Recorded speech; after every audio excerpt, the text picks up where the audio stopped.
ती बालकको मुखबाट सुन्नुहुन्छ, बलि महाराज जोडले हाँस्न लाग्नुभयो। जति सानो बालक त्यति सानो बुद्धि रहेछ। यति सानो चरणले नापेको 3 पाइला भूमि कति हुन सक्छ? वामनदेव भन्नुहुन्छ, राजन मलाई कति चाहियो र यदि साँच्चै दिन्छु भने मेरो पगले नापेर देऊ, तर त्यो पनि संकल्प गरेर मात्र देऊ, म यसै त लिन्न है।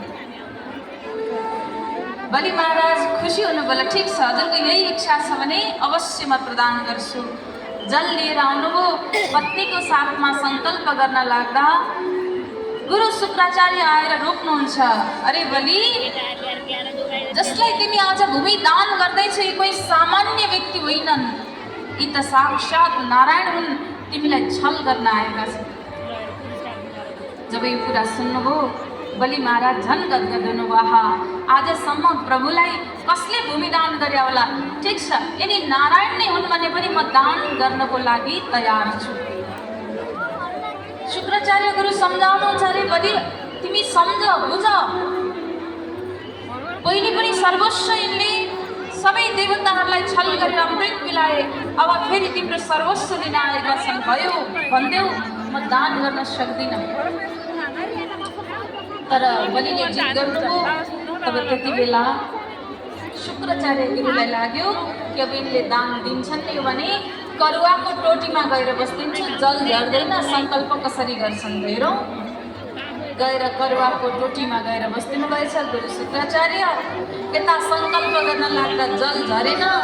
जल नझरेपछि लौ किन झरेन त भनेर भगवानले पुष्पको टुक्राले यसो भित्र राख्दा शुक्राचार्य गुरुको आँखा फुट्यो। गुरु शुक्राचार्य त्यहाँबाट जानुभयो। संकल्प पूर्ण भयो। तब भगवानले अब नाप्ने समय आएपछि आफ्नो शरीरलाई विराट रूपमा प्रदर्शित गरेर पहिलो पगले माथिका सर्वस्व लोक नाप्नुभयो, दोस्रो पगले तलका सर्वस्व लोक नाप्नुभयो, तेस्रो पग राख्ने स्थान भएन। तब भन्नुहुन्छ, बलि तिमीले संकल्प गरेको थियौ 3 पग भूमि, अब मलाई तेस्रो पग राख्ने स्थान प्रदान गर। बलिले हेरे सर्वस्व त भगवानले लगिसक्नुभयो, अब के दिउँ? त बलिले सोचेछन्, ठिक छ एक स्थान अझै बाँकी छ प्रभु, त्यो हो मेरो शिर। मेरो शिरमा हजुरको चरण परोस्। त्यो शिरमा चरण परेपछि मेरो पनि कल्याण हुन्छ र मैले दिएको शर्त पनि पुरा हुन्छ। भगवानले बलिको शिरमाथि के चरण राख्नु भएको थियो? बलिलाई सुतल लोक प्रदान गरिदिनु भयो। बलि जान चाहन्थे स्वर्गलोक, भगवानले पठाउनु भयो सुतल लोक। भगवानको इच्छाले हुन्छ कहाँ? त्यही भएर भनिएको छ त, रामायणमा पनि भनिएको छ, अनेक ग्रन्थमा भनिएको छ, जन्म मृत्यु विवाह मान सम्मान इज्जत प्रतिष्ठा र आय व्यय, यो 6वटा कुरा चाहिँ हाम्रो बसको कुरै छैन। यी 6वटा कुरा पहिले निर्धारित गरेको छ। मात्र एउटा कुरा तिम्रो हातमा छ, त्यो हो कर्म। कर्म सुन्दर भयो भने यी 6वटा जो कुरा छन् नि, यसमा पनि मैले फेरबदल गर्न पर्ने अवस्था आउँछ भन्नुहुन्छ भगवान। त्यही भएर म बार बार भन्छु, कर्म सुन्दर गर्नु है। कर्म नै प्रागन्ता हो। सुखम दुःखम भयम चैयम कर्मणैव विपद्यते। कर्मको आधारमा छ सुख पनि दुःख पनि। त्यही भएर बार बार हजुरलाई बिन्ती गर्छु, कर्ममा एकदम जीवनमा यस्तो कर्म होस् कि अन्तिम समयमा प्राण जाने बेलामा, हे भगवान ठिक छ मैले जीवनमा सुन्दर कर्म त गरेर प्राण त्याग्न पाएँ, मैले कसैको चित्त दुखाइनँ। चित्त त हेर्नुहोस् गर्दा गर्दै दुख्न पनि सक्छ, तर मैले कसैको लुटेको छैन, ठगेको छैन, कसैलाई नराम्रो गरेको छैन, कसैको नियतिले बिगारेको छैन। सबैभन्दा गलत काम हो हजुर नियतले बिगार्नु। अनि मान्छेको भ्रम के छ भने त्यसलाई तल झार्न पाए म माथि जान पाउँथेँ। गलत। यो भाव हुनु पर्यो, ऊ पनि अगाडि बढोस्, म पनि अगाडि जान्छु, यो भाव हुनुपर्छ। तर मनुष्यको के भाव आउँछ? त्यसलाई तल झार्न पाए म माथि जान्थेँ भन्ने भाव आउँछ कि। अनि आजकल त हजुर मैले यस्तो खुब देखेको छु कि जिउँदो हुँदा चाहिँ फर्केर पनि हेर्न नजाने, अनि मृत्यु भएपछि पसलमा गएर बुकी फुल किनी लगेर चढाउने, सुन्दर सुन्दर रेशमी वस्त्रले त्यो मरेको लासमाथि चढाएर ओढाइदिने। ए बाबा, जिउँदो हुँदा एक गिलास तातो पानी सोध्ने गर्नु कि हजुर, जिउँदो हुँदा त्यो रेशमीको सल ओढाइदिनु, जिउँदो हुँदा उसको अगाडि केही समय प्रशंसा गरिदिनु। मरिसकेपछि त हजुर न त उसले सुन्छ न भन्नेलाई आनन्द मिल्छ। कमसेकम जिउँदो व्यक्तिले सुन्न पायो भने आहा, त्यो व्यक्तिले त मलाई यसो भन्यो भनेर आनन्द केही क्षण त खुसी हुन्छ नि कोही व्यक्ति। त्यही भएर म बार बार बिन्ती गर्छु, जीवित समयमा कसैलाई खुब प्रशंसा गर्नुहुन्छ, जिउँदोमै गर्नु क्या हजुर, अगाडि गर्नु।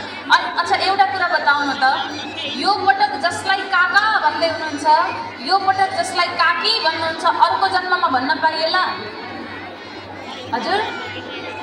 अलिक बोल्नु न हजुर, पाइएला? पाइँदैन नि। यो जन्म मिलेको छ एकपटक मनुष्यको जीवन, अर्को जन्म मान्छेको हुन्छ कि हुन्न, भगवानले के बनाइदिनु होला हामीलाई थाहा छैन। अर्को जन्ममा पशु हुन्छ कि पक्षी हुन्छ कि वृक्ष हुन्छ कि हाम्रो कर्ममा आधार हुन्छ। त्यही भएर यो जीवन जो मिलेको छ, यो जीवनमा हजुरको जो मानव भएर यो धरतीमा आउनुभयो, सर्वोत्कृष्ट पानी, बुद्धि सबैभन्दा माथि छ, हाँस्न सबैभन्दा पाउने मान्छेले रुन चाहिँ जन्मिँदै जानेर आएको हुन्छ क्या हजुर, सिकाएको होइन नि रुनलाई। जन्मिने बित्तिकै के गर्छ मान्छेले हजुर? रुन्छ, जन्मिने बित्तिकै पहिले रुन्छ। त्यही भएर रुन सिकाउनु परेन कि, हामीले प्रयास गर्ने चाहिँ हाँस्नलाई हो। त्यहाँ फोटोग्राफरले अलिकति मुसुक्क हाँस्नु त फोटो खिच्छु भन्यो भने कति राम्रो फोटो आउँछ होइन हजुर? आउँछ नि। त्यो एक सेकेन्ड मुस्कुराउन त यति राम्रो फोटो आउँदो रहेछ, अरू बेला पनि मुस्कुराइरहनु भने जीवन कति राम्रो बन्छ होला। राधे राधे, राधा सर्वेश्वर भगवानको आजको आनन्दको। यसकारण जीवनमा हेर्नुहोस्, भगवानले नै सोचेको कुरा हुन्छ, कर्म चाहिँ सुन्दर गर्नुपर्छ। बलि महाराजको आज सुतल लोक प्राप्तिपछि भगवानलाई भन्नुभयो, प्रभु अब मेरो एउटा काम गरिदिनुहोस्, म द्वारबाट बाहिर निस्किँदा र भित्र बस्दा हजुरको द्वारमा मैले दर्शन पाउनु पर्यो, द्वारमा मैले हजुरको दर्शन पाउनु पर्यो। अब यस्तो चलाक हेर्नुहोस् त, कति बाठा रहेछन् कि उनले त भगवानलाई द्वारपाल बनाइदिए। हेर्नुहोस्, भगवान द्वारपाल बन्न पनि तयार हुनुभयो। द्वारपाल भएर भगवान आज स्वयं बलि महाराजको द्वारमा बस्नुभयो। त्यही समयमा लक्ष्मी माताको मनमा भाव आयो, हो भगवान गएर बस्दिनु बलि महाराजका द्वारमा। अब यो वैकुण्ठबाट सुन्न भयो, वैकुण्ठबाट म जानु पर्यो र भगवानलाई लिएर आउनु पर्यो भनेर भगवान आज लक्ष्मी माता जानुभयो रक्षाबन्धनको दिनमा। रक्षाबन्धन भनेको कहिले हो? हामी के भन्छौँ त्यसलाई हजुर? एकपटक राधे राधे भन्दैन। हजुरहरूको हातमा रक्षाबन्धन छ? रक्षाबन्धन बाँध्नु है, यसले रक्षा पनि गर्छ। दोस्रो, रक्षाबन्धनको महत्त्व बताउँछु अर्को कुरा, किन बाँधिँदो रहेछ रक्षाबन्धन। लक्ष्मी माता जान्नुभयो रक्षाबन्धनको दिन बलि महाराजको हातमा रक्षाबन्धन बान्नुभयो। जीन बद्धु बलि राजा दान इन्द्रो महाबल। कति प्रशंसा गर्नुभयो हेर्नु त। भगवानलाई पनि दान गर्न सक्ने कोही क्षमतावान पुरुष छ भने त्यो हो बलि। त्यही भएर यो हातमा जब जब रक्षाबन्धन बान्नुहुन्छ गुरुले, यो हात बलिले जस्तो दान दिन अगाडि सरोस् रे। एकपटक राधे राधे भन्दैन, अझ प्रेमले भनिदिनु न हजुर, अझ भक्तिको साथ भनिदिनु न हजुर। तब लक्ष्मी माताले रक्षाबन्धन बान्नुभयो। बलि महाराजले दक्षिणा दिन लाग्दा मेरो दाजु तपाईँलाई आजदेखि मैले दाजु बनाएँ, मलाई दक्षिणा दिने भए त्यो द्वारमा बसेको द्वारपालेलाई दिएर पठाउनु है, म उनैलाई लिएर जान्छु भनेर भगवान् श्री नारायणलाई लिएर वैकुण्ठ धाम लक्ष्मी माता जानुहुन्छ। बोल्नुहोस् लक्ष्मीनारायण भगवानको, राधा सर्वेश्वर भगवानको, आजको आनन्दको कृष्णचन्द्र भगवानको हरि।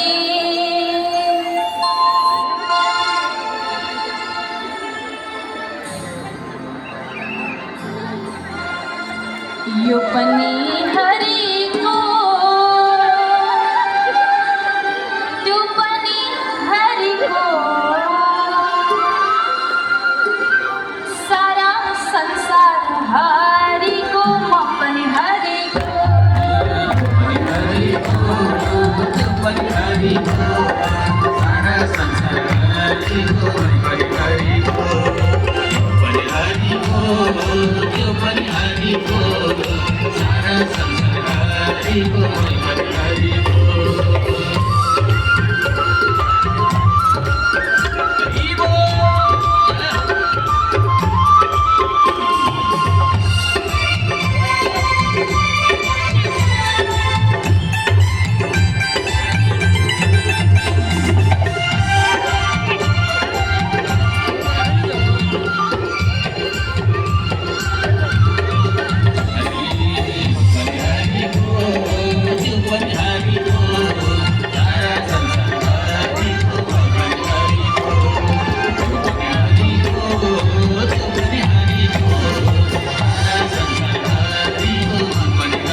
जय बोलो भागवत भगवान को, भक्तवत्सल भगवान को जय। यति बेला अब हामी दानवीर दाताहरूको सम्मानलाई जोडिरहेका छौँ। हामी सम्मानको कार्यक्रममा अगाडि बढ्दैछौँ। मैले सरस्वती नाम भाषण गर्छु, यहाँहरू सम्मान ग्रहण गर्न मञ्चमा आइदिनु होला।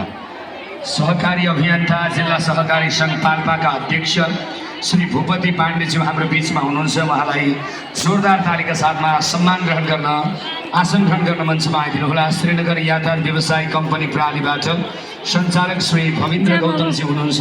टोपराज बस्यालज्यू, यहाँलाई पनि विशेष सम्मानसित स्वागत छ। पाल्पा बहुमुखी क्याम्पस तानसेन क्याम्पसका अध्यक्ष